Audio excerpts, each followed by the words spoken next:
Ampuliriza omulungi, nkwaniriza mu katabo kaffe bwali butamanya. Tukyali mu ssuula yaffe ya 19 kitundu kya 3 n'omutwe ogugamba nyongera okwonooneka. Katono nnyo okujjukizaako we twafundikirira. Munnange, nze ebyange byali birabika nga byensiba bye bikutuka. Obukumpanya bwandeetera okubeera nga ndyazaamanya ssente za gavumenti, ezo nno zanviirako okubeera nga nsindikibwa mu mbuzeekogga gye nakulungulira ddala emyezi egiwera 12. Mu kuvaayo kwange ennaku yankunye ey'obwomu ne Faisi gwe nagezaako okwegayirira n'agaana okubeera nga adda mu maka gange. Olwo nno ne nzija nnyingirira obufumbo nga mmaze okuwasibwa ndibassa. Nkwaniriza mu kitundu kyaffe ekyokusatu tuli mu ssuula nyongera okwonooneka. Ebizibu abasajja abafumbirwa abakazi bye basanga ab'edda tebaabyogerako, kubanga edda abakazi tebaawasanga basajja. Nze kyenva njagala okukubuulira ebizibu bye nasanga ewandibassa. Okusooka, abasajja abajjangayo okunywa omwenge tebampanga kitiibwa. Lumu nawulira ng'omu agamba banne nti, "Mukandibassa bw'atulabye n'afuluma." Eyayogera ebyo yali alowooza nti simuwulidde. Basajja bannange bwe bajjanga awaka nga sikala, nateranga kutuula mu nsonda ya nnyumba mu kazikiza n'ensirikira eyo. Saabanga na bingi bye njogera n'abantu abaabanga bazze ewaka, anti nga mpulira ensonyi olw'okuwasibwa omukazi. Abakazi natyanga n'okubatunuulira nga ndowooza nti ndibassa bw'andaba nga mbasimbye amaaso ayinza okuntegeera nti njagala kubakwana. Ate nali mmanyi nga nabo bwe bandaba bannyooma. Ndibassa yantumanga emirimu mingi mu maka ge, gamba nga gino: okwanika emmwanyi n'okuzaanula ate n'okuzipakira mu nsawo nga zikaze, okumunoonyeza omuwemba n'abaguzi b'enguuli, okumugulira ennyama n'ebyennyanja. Yalina embizzi awaka ng'ezo nazo oluusi nze nziwa emmere. Waliwo Ndibassa lwe yakyalanga nga tandaze n'akomawo ku ssaawa nga 3 oba 4 ez'ekiro. Oluusi yaddiranga mu mmotoka, abamuleese ne bamussa mu luggya. Bwe namubuuzanga nti, "Baani abo abakuleese?" ng'ayinza okunziramu nti, "Abo tobalinaako nsonga, lwaki oyagala okubamanya?" Ndibassa yali mukambwe nnyo nga bw'ayomba akunkumula n'ennyenje mu nnyumba. Lumu yampa siringisi 9 ngende ku kkubo nninda abatunzi b'ebyennyanja, nguleyo engege 6 oba semutundu ensava. Saalwa ne ŋŋenda mu masaŋŋanzira abatunzi b'ebyennyanja mwe baateranga okuwummulako nga tebanneeyongerayo mu butale obunene. Nabalindako essaawa ng'emu nga tebajja, ne neeviirayo ne ŋŋenda ewa munnange Kawaase eyali awo okumpi n'amasaŋŋanzira. Bwe yandaba n'aggyayo eccupa eyanneerabiza okugula engege ze baali bantumye. Nagenda okutuuka ku kkubo ng'abatunzi baazo baayise dda. Kye nakola kwe kudda eka. Mugole wange olwannengera n'ambuuza nti, munnange, engege ziruwa?" Ko nze nti, "Ate nzirabyeko, anti nsanze abazitunda bagenze." Ko ye nti, "Nga bagenda wa? Kasolo tojja kubba? Ojjidde oyiga okulimba bw'otyo, ab'engege bakuyiseeko nga weepiika mwenge ewa Kawaase. Lwaki toyogera mazima?" Bwe nawulira ng'omukazi aŋŋambye okubba ne ntabuka omutwe, ne mmugamba nti, "Ani gw'ogamba okubba? Kiddemu nkukube." Okwogera ebyo nakuba jjinja mu njuki. Yajja yeekanduula ne yeesiima mu maaso gange n'ambuuza nti, "Kasolo ogamba kukuba ani? Nze akuliisa ne nkusuza ne nkwambaza ne nkuweerera n'omusolo, nze oyagala okukuba? Fuluma mangu mu nnyumba yange oddeyo mu yiyo." Yali alowooza nti bwe naawulira ekyokungoba mu maka ge ne ntya. Nze nga bwe sunywa guteeka saamulwisa ne mupa kyempi 2 n'aleekaana nti, ekisajja kinzita. Nali ngenda okumwongera olwokusatu, basajja be ne banjiikira, ne bankwata ne banyweza. Yalaba abasajja bankutte ne yeekandula n'ayingira mu nnyumba, n'aggyamu kisuutikeesi kyange n'ebintu byamu n'abikasuka ebweru nga bw'agamba nti, ebintu byo biibyo, genda toddanga wano, nkumalidde ddala, seetaaga kukulaba wano lunaku n'olumu. Nagezaako okumwegayirira nti, tosuula bintu byange bweru, nze bwe nagoba nakakaawa saamusuulira bintu bweru. Naye omukazi yagaana okumpuliriza. Nalaba yeeremye, ne nsitula ekisanduuko kyange ne nkwata eridda ewange. Olwayingira mu nnyumba yange ne neggalira ne nsirika becce, anti nga saagala bantu kumanya mangu nti omukazi angobye. Ennaku y'okugobwa omukazi mu maka ge yalwawo nnyo ng'ennuma, nga sirina na kye nnyinza kwekolera. Ekiseera bwe kyayitawo ne ŋŋuma, ne ntandika okukolera abantu obulimu obutonotono nga bampaamu ensimbi ze nagulangamu omwenge ne sigala, kubanga ebyo nali siyinza kubirekayo. Waayitawo emyezi 7 nga ndibasa amaze okungoba mu maka ge, abaami ne bankwata nga sinnawa musolo gwa mwaka ogwo. Baatukwatira mu kkubo nga ŋŋenda okutema emiti mu kibira. Baatukwata abantu 9, ffenna ne batusiba ku muguwa gumu nga guli mu biwato. Bannaffe abaalina emisolo emingi baabasaako n'empingu ku mikono. Bwe baamala okutusiba ne batubungeesa mu kyalo nga banoonya abatawa musolo abalala. Munnange, abaami bwe baatutuusa mu luggya lwa Ndibassa ne batulagira nti, musitame wansi. Bwe twamala okusitama, abaami ne bayita basajja ba Ndibassa babalaga tiketi z'omusolo. Buli musajja eyavangayo nga ne tiketi ye ali nayo mu ngalo. Nze nakutama nnyo wansi abasajja baleme kundaba, kazzinga omu eyali ammanyi ennyo yanneetegeerezza dda. Nagenda okuwulira ng'agamba banne nti, owabayira aliyiba wa mugole waitu nawe takuha musolo.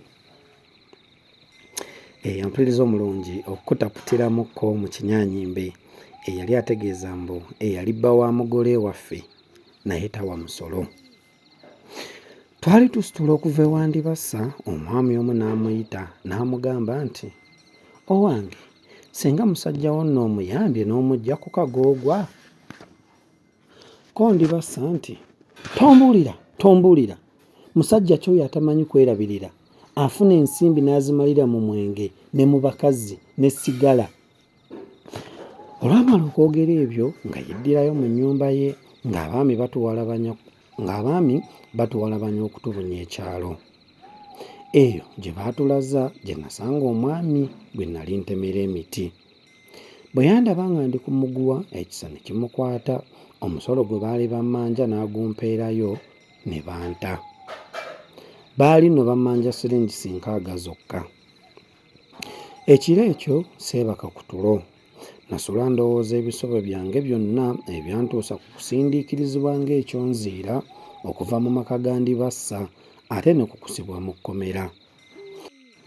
Namanya nti singa seeyonoona nzekka, ebyo byonna sandibituuseeko, ate nange nandibaddeko eby'omugaso bye nandikoledde abantu bange nga nkyalina amaanyi g'obuvubuka.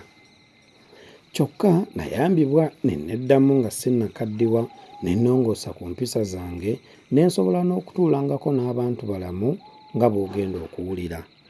Olwo nali mpeza emyaka 45 egy'obukulu. Nkwaniriza mu ssula yaffe eya 20, nnongoosa empisa zange. Waliwo ebintu bya ngeri nnyingi ebiyinza okukyusa omuntu empisa ze, abadde omubi n'afuuka omulungi, oba abadde omulungi n'afuuka omubi. Mu by'ogenda okuwulira muno mmanyira ebyannyamba okulongoosa ku mpisa zange, nange ne ntandika okuyitibwako omuntu mulamu. We nasibirwa mu kkomera olw'okubuza ensimbi za gavumenti, nga mulirwana wange Luyombo ekibanja kye akisazeeko ekitundu n'akiwa mutoowe Teefe eyali asenguse Mbalala. Teefe yali makanika wa pikipiki ng'abamumanyi bamutenda obulango mu kuziddaabiriza. Yasooka kusula mu nnyumba ya mukulu we nga pikipiki azikolera mu mutuba ogwali mu luggya. Neewuunya okulaba nga mu kiseera ekitono ekyo kye namala mu kkomera neewandibassa, Teefe yasobola okupakasizaamu ensimbi n'azimbamu ennyumba ennungi ddala mu kibanja kye, ate n'apangisa n'omuzigo gwe yakolerangamu mu kibuga. Bye nasooka okuwulira ng'abantu boogera ku Teefe bwe bukozi bwe n'amazima n'obwenkanya n'ekisa kye ate n'obuteepanka. Nze kye nasooka okwerabirako ku Teefe kye kisa kye, kubanga namala ennaku 2 zokka mu kayumba kange nga nvudde ewandibassa n'ajja okundabako. Yatuulira ddala ne tunyumya ku bintu ebya buli ngeri. Ye nno nali nkyafaananika anti nali ntunula ng'oluba olubbi. Emirimu gyandibassa n'enguuli gye neepiikanga byali bimazeemu omusaayi, anti oluusi nawezanga ennaku nga 3 nga sikombye ku mmere ndi eyo mu kakongolazziga. Ekiseera kyonna kye twamala nga tunyumya, Teefe namulaba nga nnumirirwa olw'embeera embi gye nalimu.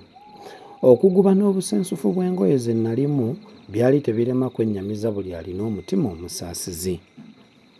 Teefe bwe yali addayo ewuwe n'ansaba okugendangako mu maka ge nga nvudde ku mulimu tunyumyengamu, nneme kuba na kiwuubaala ebbanga lyonna. Bwe nawulira ebigambo eby'okumpita okukyalangako ewuwe ne neeyongera okwewuunya Teefe, kubanga nali mmanyi nga sikyasaana kutuula mu bantu balamu. Nali ndowooza nti ab'ekiduula kyange be bokka abayinza okunnyaniriza. Emirundi ena gye nasooka okukyala mu maka ga Teefe gy'ammala okukakasa ebirungi bye nali muwuliddeko. Nalaba bw'asanyukira ennyo abagenda mu maka ge era n'engeri gy'ayambamu abali mu buzibu. Omuntu bwe yakolanga ensobi ng'amubuulirira bubuulirizi naye nga tamuvuma buvumi oba okumuboggolera mu bantu. Bwe twamala okumanyagana ennyo, Teefe n'ansaba okuyitako ku mulimu gwe gye yakoleranga. Nagendayo emirundi mingi kuba nali mmaze okulaba nga waliwo ebyokuyiga bingi. Kye nasooka okwewuunya lwe natandika okugendayo kwe kulaba nga Teefe teyakkirizanga mulimu gwe yalaba nga tajja kugusobola oba okulaga omuntu ennaku z'atajja kugumaliramu. Bwe yasuubizanga oba okumulaba ku lunaku gundi mu kiseera gundi ng'ekisuubizo kye akituukiriza. Ekirala kye namwewuunyaako bwe butayagala kwewaana oba okwepanka. Bwe yabanga atandika omulimu omuzibu gwe baabanga bamuleetedde ng'agamba nti, "Kangezeeko ndabe." Wagendanga okulaba ng'omulimu agukoze bulungi okusinga bwe wabadde olowooza. Teefe yali amanyi bulungi nnyo olugero olugamba nti, "Teweetenda bulima nga ku nsambu kwe balaba." Abalala kye bagamba nti, "Amalebe amakulu ge gasinga okuvuga." Nakyo alinga eyali akimanyi nnyo. Kyabanga kizibu essaawa okuwera 2 nga Teefe tannatuuka ku mulimo gwe oba okuguvaako ng'essaawa ye ey'okunnyuka tennatuuka. Bw'ataabanga ku mulimu gwe mu budde obw'okukola ng'omanya nti waliwo ekikulu ekimuguddeko. Nze nali sirabanga ku muntu anywa obulungi omwenge okutuusa lwe nalaba Teefe. Abantu bangi baalowoozanga nti tagunywa olw'obutamulaba mu bbaala oba okumusanga mu kkubo oba mu maka ge ng'atamidde. Omwenge yagugulanga ne gubeera mu nnyumba ye, naye ng'asinga kugunywa na banne abaabanga bamukyalidde, ate nno ng'anywa gwa kunyumizaako. Teyakombanga ku mwenge mu ssaawa ze zonna ez'okukola, anti ng'amanyi bwe gutamanyi nnaku. Mpuliriza omulungi, nzikiriza tujja kufundikirira olwaleero. Bwe tujja okusinziira tweyongereyo n'emboozi ya Teefe na butya bwe nakyusa obulamu bwange. Akuume atakumira mpeera.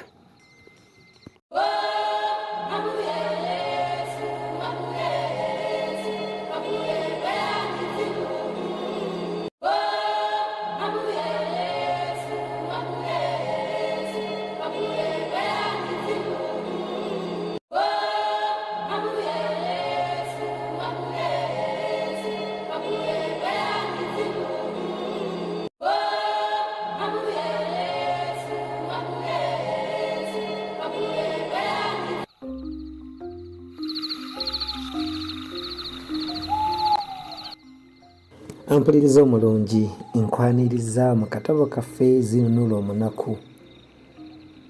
Katono nnyo we twakoma mu ssola yaffe yayita ekikangabwa ekinene kye twagwako eky'okulumbibwa engo, so n'akaseera akazibu ke twayitamu mu bbanga eryo lyonna lye twamala mu kibira mpaliziraya.